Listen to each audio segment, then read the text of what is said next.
Welcome to Beyond Your Why podcast, where we go beyond just talking about your why and actually help you discover and then live your why. You see, we believe that knowing your why, that driving force behind every decision you make and every action you take, is the essential first step to really knowing yourself. It allows you to move forward faster and have a bigger impact. If you're already a fan of the show, then you know that every week we talk about one of the 9 whys, and then we introduce you to somebody with that why so you can see how their why is played out in their life. This show will be more powerful for you if you've already discovered your why. If you still need to do that, head over to whyinstitute.com and discover your why today. It'll only take you about 5 minutes. Now, let's meet today's guest. And so this week, we're going to be talking about the why of better way. So if this is your why, then you are the ultimate innovator, and you are constantly seeking better ways to do everything. You find yourself wanting to improve virtually anything by finding a way to make it better.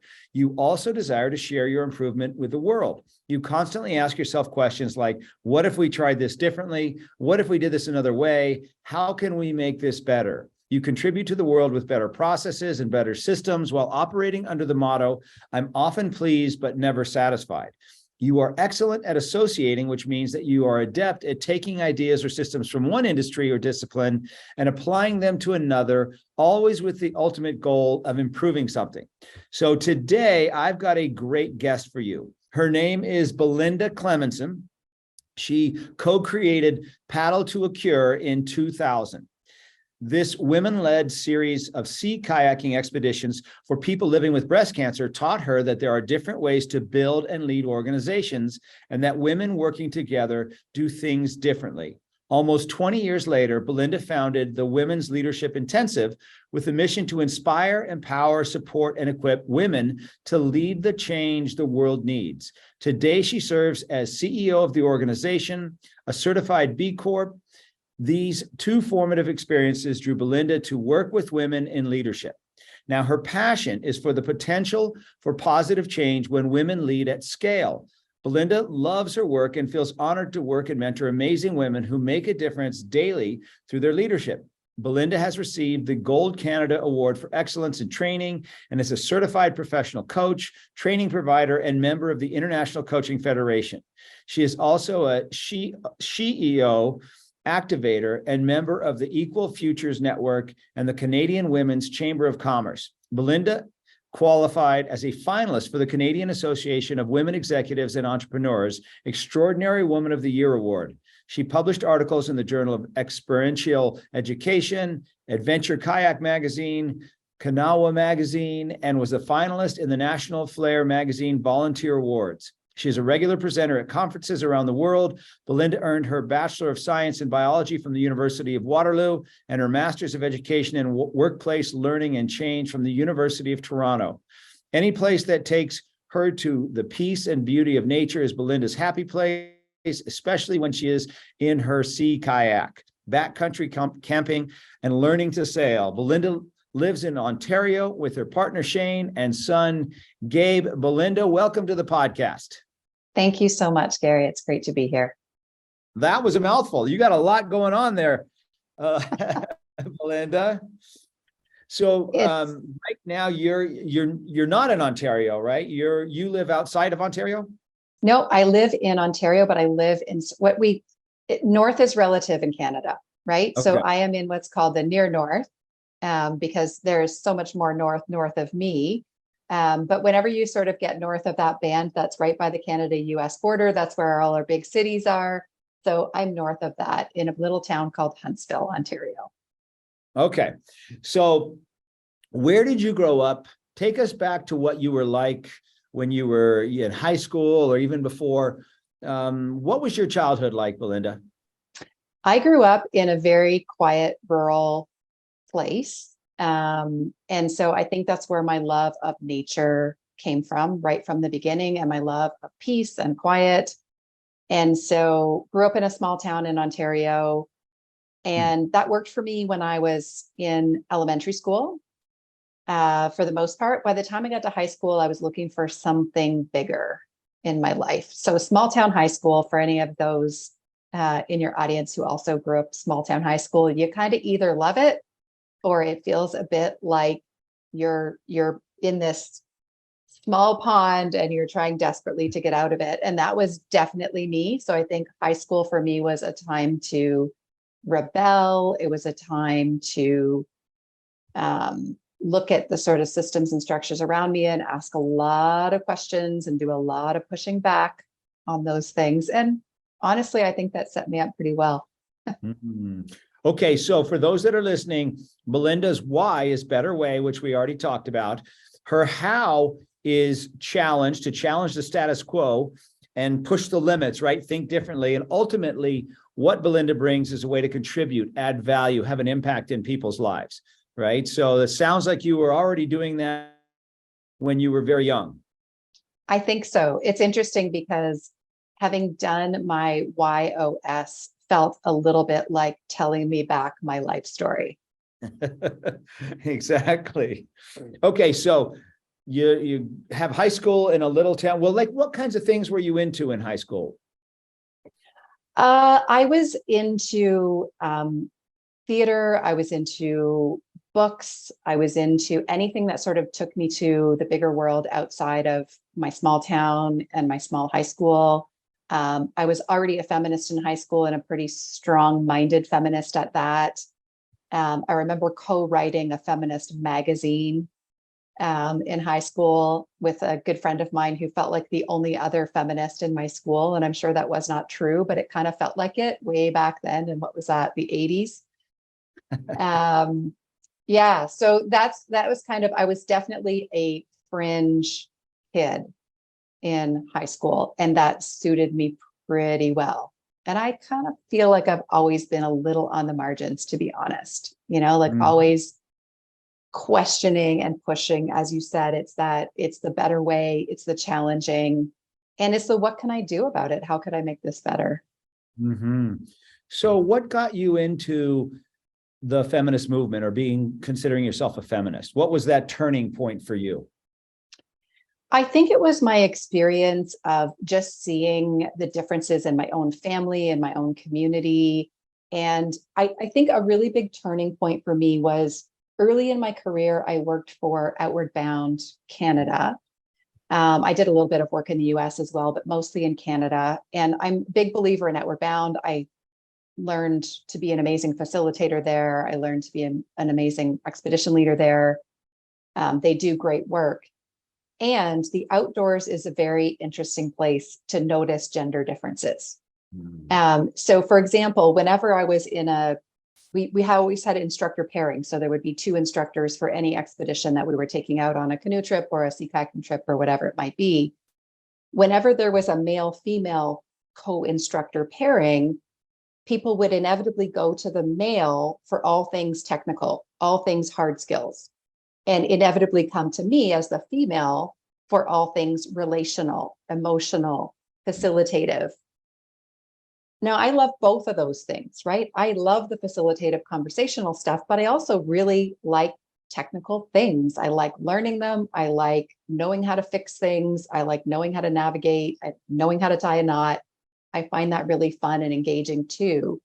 And so I always felt in those situations that we had this gender binary and I was always put over here. And it's not that I needed to completely flip it, but I just wanted to be the whole thing.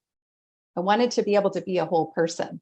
And I think that's the downside of the gender binary is it pushes us into these boxes that may not feel like us or may not feel like the entirety of us. Now, so define for us what you mean by a feminist. What is a feminist?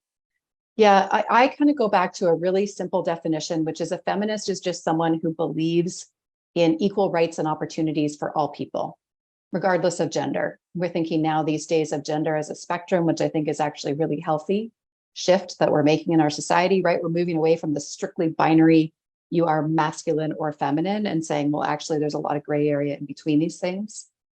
And so feminism, although it's a tricky word because it has a history, the way that I use it and the way that I like to work from it is just believing that everybody deserves equal rights and opportunities. And right now we don't have that. Okay. So you were outward bound showed you that women could do just as much as men and shouldn't be marginalized or put into the box of, hey, you're just a relationship emotional gal and we'll go to him for everything else. Yeah. Yeah. So, And vice versa. I mean, I'm assuming there's probably men who also got tired of only being asked technical questions and might want to have a relational question or be on the other side of it. Right. So I'm assuming that there was probably, maybe there was a longing on both sides to be able to be more of a whole person. so how was that received in your high school? Well, small town Yeah. Ontario, I imagine is like small town, lots of places. And so I couldn't get out of there fast enough. Mm-hmm. In terms of getting out into the bigger world and trying to meet new people and yeah, expanding my worldview, wanting to travel. That was kind of my response to it. I knew that I could not continue to learn and grow in that small town context. And a lot of people can, but for me, that just wasn't working. Mm-hmm. Okay, so off to college. Now, where did you go to college again? I went to do an undergrad at the University of Waterloo, which is a school in Ontario, and did a 5-year co-op there. So met lots of people. Co-op's great for getting out and actually working. So yeah, that was my sort of a next step in moving out into the world. Okay, and then you did some education after that as well, right? Then it's interesting because I have a science degree. I've never worked a day in science. I think it was through doing a science degree that I learned that I probably didn't want to be a scientist. But it was still a good experience. I think education in and of itself is so beneficial on so many levels. But then I realized what I was really interested in is more about human systems and human relationships and human dynamics. And so that's where I went in to do a master's degree about workplace learning and change.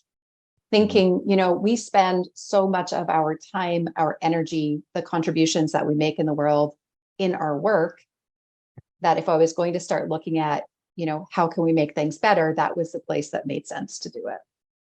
Okay, so got your degree there, and then what was your first job after that?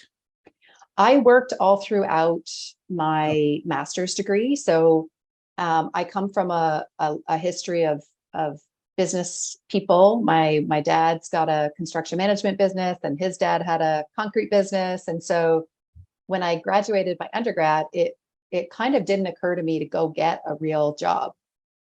I started building my own facilitation and training company early on and did a lot of subcontracting work to kind of get that off the ground. And then by the time I did my master's, I was looking more at what does a leadership development consulting or training firm look like? What would that mean? And so that's kind of where I went from there with my business. Okay, first business, your own business was a leadership training. Yeah. What was that called? It was called Clemmensen Consulting. Okay. So that I chose the name so that I had the option to change my mind anytime about what I was doing. Keep it open, keep it flexible. And how did that go for you? How did your first business work out? Or maybe you're still doing that? Well, not really. I'm not still doing it, but it actually worked out great for me. I love freedom. I love being able to do what I think is best fit at the time. And so being a business owner allowed me to do that. I was young. I was in my 20s, so I didn't really need to be making big bucks. I was happy to be having experiences and working with great people and great companies. So I did that for quite a long time. And there came a turning point as I got older, sort of in my 40s, where I started to look at that work and say, I am supporting a system in the corporate world, in the capitalist society that we live in, that I'm not sure I fully believe in. And so that was a bit of a crisis because my business was doing fine. And I loved doing the work that I was doing with the people that showed up in my spaces, right? Whether it's training programs or whatever. But there was this doubt in the back of my mind saying, am I doing the right work? Am I helping these people to perpetuate systems that I don't think are best or that I don't think are working for a lot of people? And so it took me, I don't know, probably 3 or 4 years of going through a process of wondering and asking myself those questions and having a bit of a crisis, to be honest, about what am I doing with my life? And I'm sure lots of people have that crisis around that point in your life too, right? Your late 40s, you start wondering, okay, what's this all about? What's the last third or hopefully half going to be like? And so that's what sort of led me back to my feminist roots and to start asking the questions. If I was going to support leaders, who do I want them to be? What kind of work do I want them to be doing in the world? And by then, we finally had some good research and data on not just the fact that our numbers are still really low in terms of women in leadership, but also when we do have women in leadership, we see incredible benefits, not just for women, but for businesses, for communities, for societies. And so all of these things just started to line up to the point where I shifted my focus and changed my business to be the women's leadership intensive. And that's where we come in with this mission to inspire, empower, support, and equip women to lead the change the world needs. And I think there you've got your better way, and you've got your challenge and your contribution, and they all line up again. Yep. So what you said was you didn't believe in the system that you were in. So what do you mean by that? Like, give us an example. Yeah, well, I could tell that, even without doing research, which I subsequently did, but I could tell that some people were being promoted over other people. That it just seemed like some people were being heard at the table and other people were not. I'd look at executive teams, and I still do this to this day. Whenever I'm looking at an organization that I might want to work with, I look at, like, what does their executive team actually look like, right? And if that executive team all looks the same, which almost all of them still do, then we know we've got a diversity problem. And diversity problems are not just accidental, right? Systems are designed to maintain and uphold what we know as those norms. And we can design those systems differently. We can design them better so that they are more inclusive. But I think we have a lot of work to do to get there. Gotcha. So have you seen a improvement? Well, when did you start the Women's Leadership Intensive? That was probably 7 years ago now. Okay, 7 years ago. Yeah. And what's the purpose of the Women's Leadership Intensive? It's to support women in their leadership development for a couple of reasons. One, so that they are ready to level up in their career, right? So they're ready to take on the next leadership role. Another is for development in place. So how can you have more influence in the role that you're in? Because some people aren't looking to be promoted. They love what they do, but they want to be able to do it with more influence and scope. And regardless of sort of where you go with that leadership development, one of our sort of core ways of working with people is it's about leading as you. So not necessarily emulating the leadership styles or the approaches that you've seen in the past, because frankly, those are already outdated, even though they're still everywhere. But it's really about figuring out what matters to you, what are your values, what feels purposeful and meaningful to you as a leader, what kind of conversations do you want to be having? And it's kind of this idea that if you are in a leadership role, I would say, let's say 50% of your job is the functional stuff. So maybe you're a finance person, maybe you're in sales, maybe you're in operations, that's great. In a leadership role, I call that half your job. The other half your job is leading people. It's having hard conversations. It's having vision. It's understanding the context of the world around us, right? And knowing that, hey, we don't exist in a world anymore where we can ignore things like diversity and inclusion or sustainability, right? Mm-hmm. Even if that's not part of your job, if you're a leader, it's part of your job. Mm-hmm. What have you found? So I have 2 daughters, right? And so this is interesting for me as well. And I have a lot of women on our team here also. So what have you found makes a great leader? Yeah, good question. Oh, I think about a willingness to know yourself first, right? Understand your own life experiences, be reflective, right? The skill of reflection. Can you look back and understand your own life experiences? Can you understand your own privilege? Can you? What do you mean by that? Understand your own privilege. Well, I think we have sort of a bit of a myth of, you know, how everyone is self-made, or there's a myth of meritocracy that, you know, the best person rises to the top and that's why they've got the job. And there's been some interesting research that's really debunked that idea that, you know, a lot of the people who have those positions or those roles also have a lot of other things like resources or white skin, or they happen to be men, or even their name can be predictive of where somebody might end up in a certain organization. And it's not to say we should necessarily feel bad about that, but it's to understand that it exists, right? And so when my starting point to go somewhere is different from yours, is different from somebody else's, right? It's the idea of that intersectionality. What are the factors where we have privilege in our lives? What are the places where we are marginalized in our lives? And just starting to understand our own picture so that we then have space to understand that others' pictures are very different than ours. I can see how this could all become pretty controversial. 100%.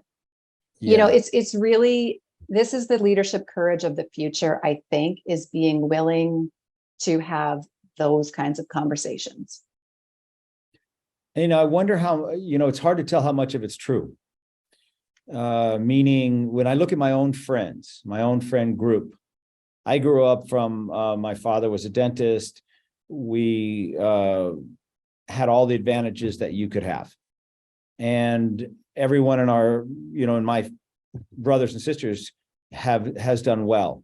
But if I look at most of my friends that have done really well, most of them did not come from, they came from nothing. They came from working their butts off.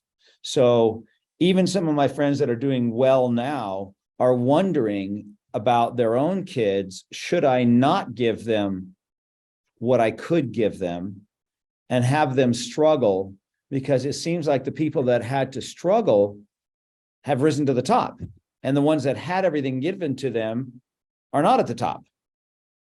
So what's the truth, right? Yeah. Well, and I think it's this interesting interplay between individual experience and then themes and trends when we look at bigger population groups, right? So absolutely, like anything that I say in general, there's going to be individual exceptions to that. Of course, right? Generalities are inherently inaccurate. However, when we look at sort of bigger themes and populations, let's say women in leadership, just because that's the thing I know the most about, we can look at, for example, data that will tell us that, you know, Fortune 500 CEOs, you know, we just hit 10% women this past year, like in 2023. There's never been more than 10% CEOs of Fortune 500 companies that were women. So we can look at that and say, okay, well, obviously we have a disparity here between these two groups of people when we look at it at the population level or those big group levels. And CEOs of Fortune 500 companies is just one metric. But it's an interesting metric because those are people who have a lot of impact and influence in the world, right? So it's interesting to say, well, then who's setting the tone for business culture in North America, right? Not really women, or not at scale. So then we start to say, okay, but are there individual women who are being incredibly successful in business? Of course there are. Both are true. It's not either or, it's both. And there are definitely individuals who struggled, and that's what made them great. Yeah. And then there are other individuals who had an easier path, and that's what got them to be great. You know, because they had all the resources and they were able to use those resources. Both are true. Yeah, both are true. And, you know, it comes back to one of the things that comes out for me is looking at the gap versus the gain, right? So what was women's, you said it's 10% women CEOs in the Fortune 500? Yeah. What was it 20 years ago? Yeah, well, this is the thing. This is something I talk about in the book a lot, is the idea of things are getting better and they're still bad. So we want to look at both of those things. We want to look at progress made, and we also want to look at, how big's the gap left to go. So again, not an either or. But if we look at progress made, like 2 thumbs up across the board. There are definitely more women CEOs in Fortune 500 today. And there's a graph that will show that curve, and it's going in the right direction. It's great. And this is true almost everywhere. We see some drops in the data where it says like, we had a bad year, or, we were on a trajectory where we were seeing this kind of progress towards equality and equity, but then something happened and it dipped down.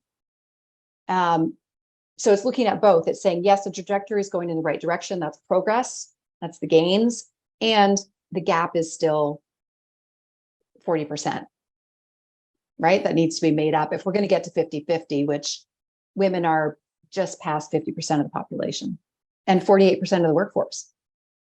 So is the goal then to have 50-50? I think it would be an interesting experiment. I really do. We've never done it. I would love to see what happens. I really would. So what is the goal of feminism? What is feminists trying to accomplish? I can't answer that question for all feminists, but I can certainly answer it for myself. Yeah. I think there's 2 things. I think certainly we want to get to equality, which is where we get the same thing. So that would be the 50-50 idea, right? It would be really cool to see 50% of, we're just going on the Fortune 500 CEO things because we've got the numbers, but it'd be really cool to see 50% of those CEOs be women and see what changes, right? We know that there's good research that shows that things do change when we have women in leadership. So it'd be cool to see what happens. So that's the equality piece of getting there. But I think the other interesting thing is when we look at the workplace, for example, it wasn't really built for women's lives, right? Because women weren't there in the past when the workplaces were set up, and things like we're moving towards parental leaves and acknowledgement that, all workers are potentially parents in the workplace as well as workers in the workplace. But in the past, that certainly has been on the shoulders of women. So how can we also create different kinds of systems that take into account different kinds of people's lives? So now if women are 48% of the workforce, then what needs to change about workplaces to make them more friendly as a culture to women and women's lives? And, childcare is an easy one to look at there because we can see the impact that a lack of parental leaves has on women's careers particularly. Should a leader of a business, an organization, have the ability to pick who they want as the successor? Or should it be dictated to them that they have to pick a woman? That is such a juicy question. Yes. Well, the thing is, I think the ability to choose for yourself is really important. And that makes it even more imperative that you do the work to understand your own bias, right? Because interestingly, this research about the myth of meritocracy, what they found was that the more people believe in meritocracy, the more likely they are to demonstrate bias in hiring. What is meritocracy? Meritocracy is the idea that you got there because of your merit alone, because you're the best person for the job, not because your skin is white or because you're a man or because you had the right connections or were introduced to the right people. But it makes it sound like having the white skin color, having a family that's done well in the past, working hard, having the right school systems, working your butt off is a bad thing. No, not at all.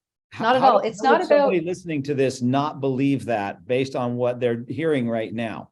How would they not believe that?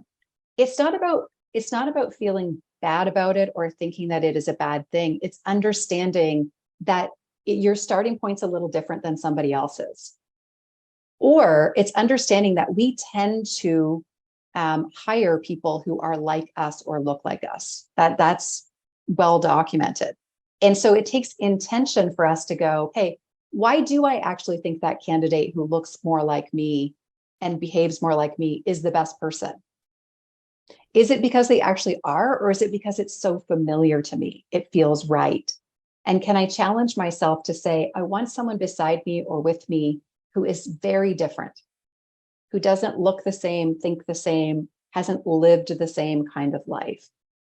So it's not really about, again, I don't want people to feel bad. And I think it's not helpful or constructive for us to feel bad about being white or about having had resources in our lives. I think what's much more constructive is to be able to say, okay, I recognize the difference though. I see it in myself. And to be able to go, okay, because of that, I see the world this way. And it's important, I think, for today's leaders to expand that view significantly and say, how are other people seeing this world? How can we ask that? How can we find that out? And if people around us all look like us, it's really hard to get that information. Yeah, I could see that. I have a friend who writes a weekly email newsletter to in the finance world. He's one of the world's leading economists. And I went to an event at his house, and it was amazing, the diversity in that group. I mean, it was just crazy. Every possible walk of life you could imagine was there. Even his own kids. He has 7 kids, 2 that are biological, and then 5 that were adopted in every different race that, 5 different races. And I asked him one time, I said, why do you have such diversity in your group here? I've never seen something like that. And he said, well, if all I do is look at the world through my own eyes and I don't get the perspective of everybody else around me, then I really don't know what's going on. And I really can't write or talk about it because all I know is what I know.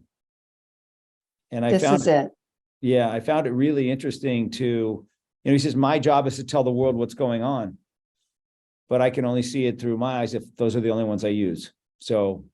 Yeah. And then if we scale that out a little bit, like if all the other people who are telling the world how things are look the same way and kind of have that similar life path, then we're going to get one slice of the story, unless we have people like your friend who's really working intentionally to expand the viewpoint, expand the perspective, and have it be a lot more rich and diverse and inclusive of all kinds of threads in this story. Yeah, I can see it being challenging to get people to even care about what you're saying, because if I'm in a leadership role, it's worked great, I got a great business, I got great things going on, I'm living the life that I want to live, I don't care what you have to say. I don't care about diversity. I don't care about all the stuff. It doesn't matter to me, right? Because I already know what works. This works. What you're telling me is, hey, let's see what happens. I'm not willing to go to a let's see what happens. I want to know this already works. I know it has for generations. Why do I want that? I don't. Yeah. Right. Well, and it works for some people, right? It works for some people much better than others. And I'm certainly seeing a movement here in younger generations coming into the workforce and a lot of the industries that I work in, where they are starting to say, if there's not actual diversity, equity, inclusion work happening, like real work, not just lip service, but real diversity, equity, inclusion work happening in an organization, I don't want to work there. If they don't really care about sustainability and it's only about profit, I don't want to work there.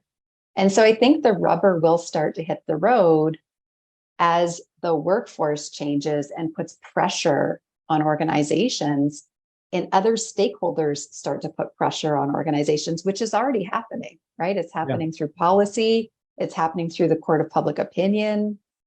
So I do think the pressures are there, and for courageous, progressive leaders to be able to start looking at the context and the culture that surrounds us and say, okay, what's happening here? What do people care about? What do I need to do differently to not just be the leader today, but be the leader tomorrow? So tell me the downside to feminism, because there's plenty. I'm going to give you an example. In one of my daughter's schools that she went to, they hired this diversity expert. There was no diversity in the school. the whole area, there wasn't any diversity, and they kind of made it up. They had to like create diversity, and it turned such a great school into not a very good school. It just had a lot of hate after a while. It turned negative. The whole thing turned negative. And I know that wasn't the intent, but it did go south and it did go sour. And I've seen that happen as well. So what are some of the downsides to that movement? Well, I mean, I think one thing that I struggle with all the time is like, how do we have these conversations and not be like pointing fingers at each other and blaming and creating further positionality?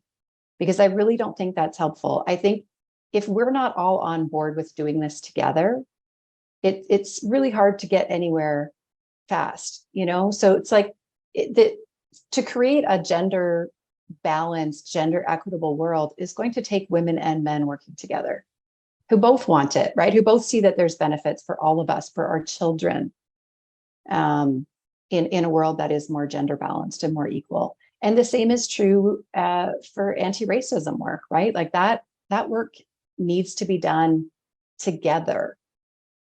And so if we have a bunch of people who are feeling like they're on sides and they're positional and they can't talk to each other, that's a problem. And I think we're hopefully, you know, as we're learning how to have these kinds of conversations, these difficult conversations about things like gender and race and social class and wealth, I hope that we're getting more skilled at it, right? And a lot of people will say, you know, we got to call out people who are doing things wrong. And I always think of it as like, how do we call people in? How do we call people in to have conversations, even if they're hard conversations? The idea that we won't be uncomfortable is not a thing anymore. We're going to have to be uncomfortable. But again, isn't that part of leadership? Being willing to be uncomfortable? Yeah, that's true. It's an interesting path you're on. And it's I'm sure it's not been without challenges and won't continue to be with challenges.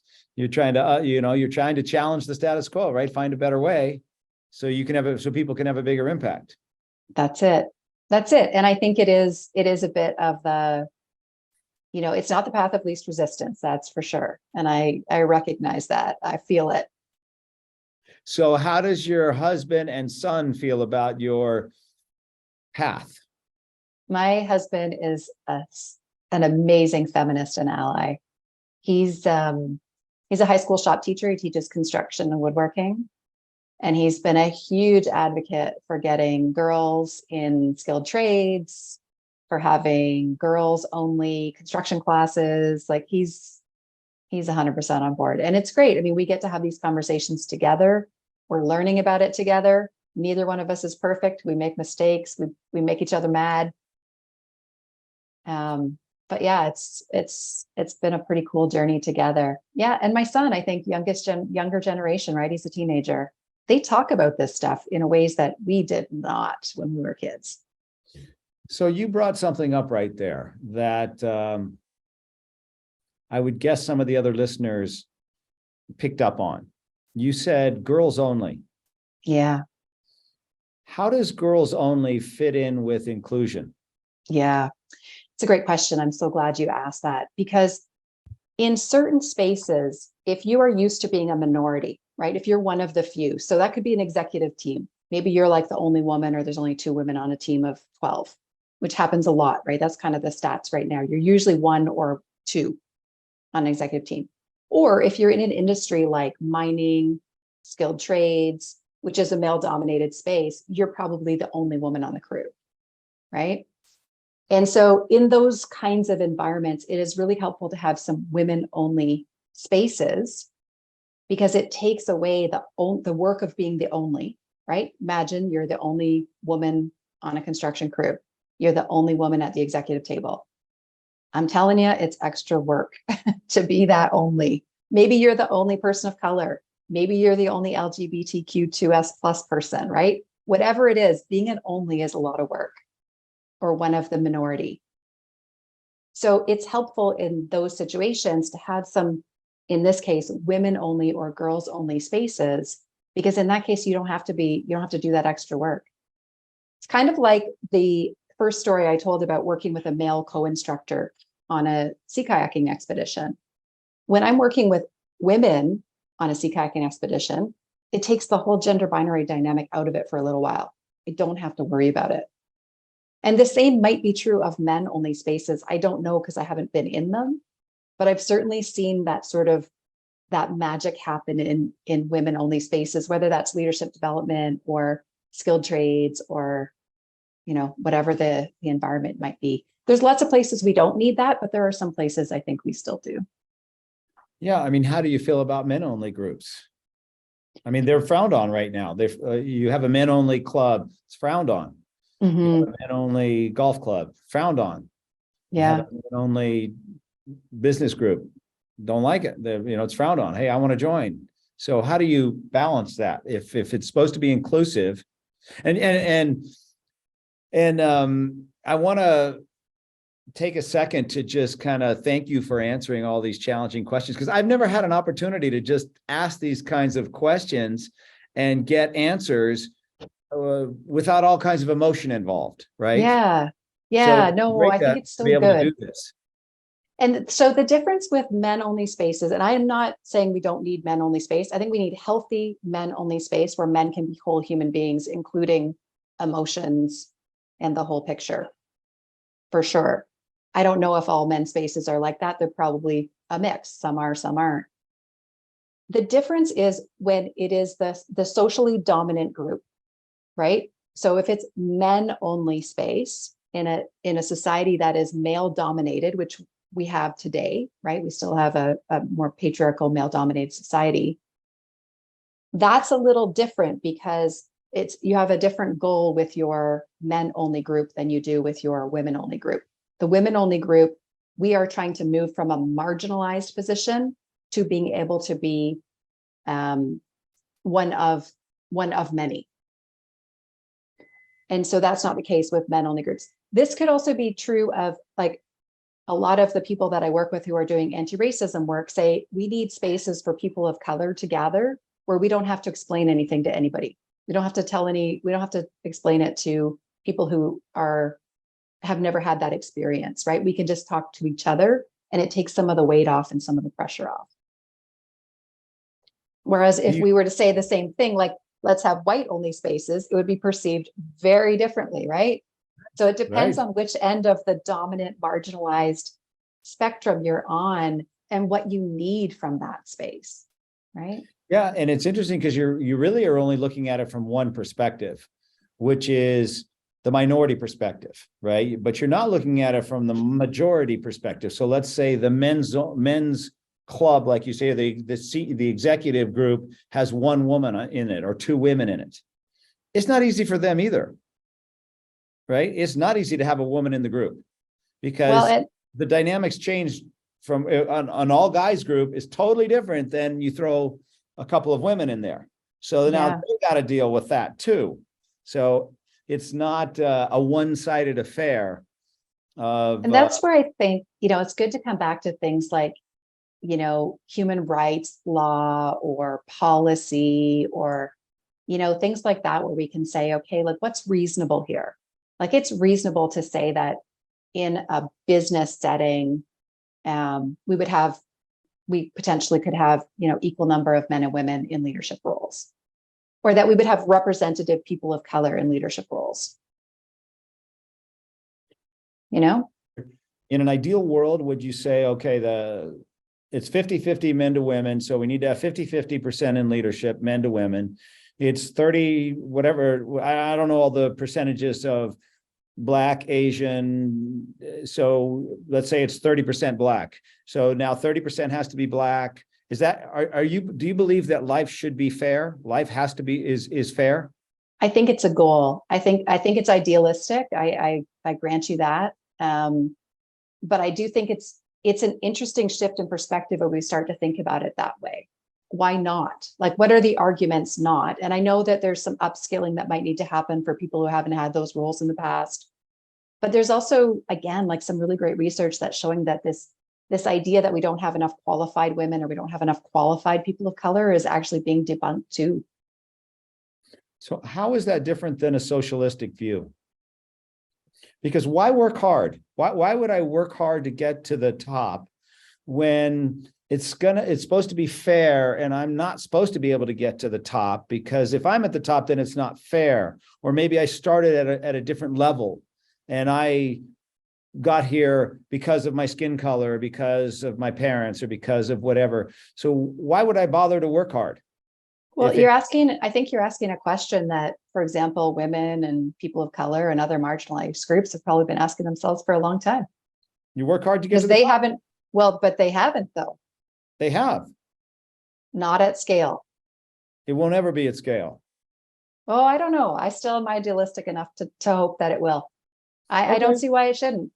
I really don't. I don't see why, if we're going to use the gender math, which is easy math because it's 50-50, I don't see a reason why we wouldn't aspire to have 50% of all leadership roles be women. There's great benefits to it. There's tons of research behind it. Can you see how confusing what you're saying could be to somebody? Because we go round and round. Well, we got binary, but we don't want binary. It's 50-50, but we don't really want to use 50-50 because we don't want to say there's men and women. We want to say there's a spectrum of genders. So, but we want to talk 50-50 when it's in our advantage, but we don't want to talk 50-50 when it's not to our advantage to talk that way. We want to talk spectrum. So we still live in a gender binary society, like fundamentally. No, I don't want to, but I feel like we got to work with what we've got, right? So if we fundamentally live in a gender binary society, there's no way we'll achieve gender equity unless we like level set that and sort of say, okay, here's the gender binary that is inherent everywhere in our society. But it's not. From childhood, that way, right? No, I don't want it to be that way. I don't want it to be that way. Let's go. What I would like is this is going to happen in steps. So first, I think we can start talking about ideas of equality and equity and say, given that the gender binary is not dissolving anytime soon, right? We're making some interesting movements on the gender binary with things like non-binary, trans, we're starting to pick away at the gender binary, but it's still alive and well. So working with what we have, which right now is a pretty deep gender binary in everything in our world, let's move towards equality in that. And on the road there, let's also question the ideas of how binary do we need to be? Well, it's complicated. Yeah, it's very complicated, it's complicated. very confusing. I don't even know what to think about it, but it's out there and it's a mission that you have. So I think it's going to continue, right? And last question for you. What's the best piece of advice that you've ever given or the best piece of advice you've ever been given? Great question. I think the best piece of advice I was ever given was given to me by my mom, who's not an advice giver. This was a rare event. And I was struggling to decide what to do next as a young person. And she said, just do something, right? Take a step, and then you'll take another step and you'll take another step. Nothing is irrevocable. You can change your mind. Just start doing things, and see and learn that way. And I do think that stuck with me, it's like, we can't get paralyzed by these things. We just got to take it a step. It won't be perfect. That's okay. Take a step. Yeah. You can't steer a parked car, right? That's right. Yeah. I love it. Well, thank you so much, Belinda, for being here and coming on the show. I thoroughly enjoyed our conversation, and I love how open you are to talk about everything. You can just ask anything, and we've been able to have a conversation without emotion, right? Yeah. Without the drama. Yeah. I've so appreciated it too, Gary. Thank you so much. Yeah. So if people are interested in what you're doing, what would be the best way for them to get in touch with you? They can go to the website, womensleadershipintensive.ca, because we're up in Canada. And probably the best entry point is there's a book page there. So we've recently published a book about women in leadership. And that's probably a great place to start, just to get to know the work that we're doing around women in leadership. Awesome. Thank you so much for being here today. It's time for our last segment, which is Guess Their Why. And for this week, I want to use Tom Cruise. What do you think Tom Cruise's why is? You know, he's part of the Scientology, been in lots of movies, just had the big blockbuster come out again with Top Gun. He's been in so many different movies, even when he was a kid. So what do you think Tom Cruise's why is? And I'll tell you what I think it is. I think his why is the same as our guest today, which is better way. I think he's always looking for a better way. I think he sees Scientology as a better way. And that's what I'm guessing. I wish I knew. If you know Tom Cruise, connect me with him and we'll find out. But that's what I'm guessing Tom Cruise's why is. Better way. So let me know what you think. And if you, thank you so much for listening. If you have not yet discovered your why or YOS, you can do so at whyinstitute.com. You can use the code podcast50. If you love the Beyond Your Why podcast, please don't forget to subscribe below, leave us a review on whatever platform you're using so that we can bring this to more people. And I will see you next week. Have a great week. I really hope you enjoyed today's episode and that through today's guest, you heard how important it is to know your why and how impactful it can be in your life and the lives of those around you. Be sure to head over to whyinstitute.com and discover your why today. Remember, the more you know about yourself, the more you'll know about others. I'm Dr. Gary Sanchez, and I'll see you on the next episode.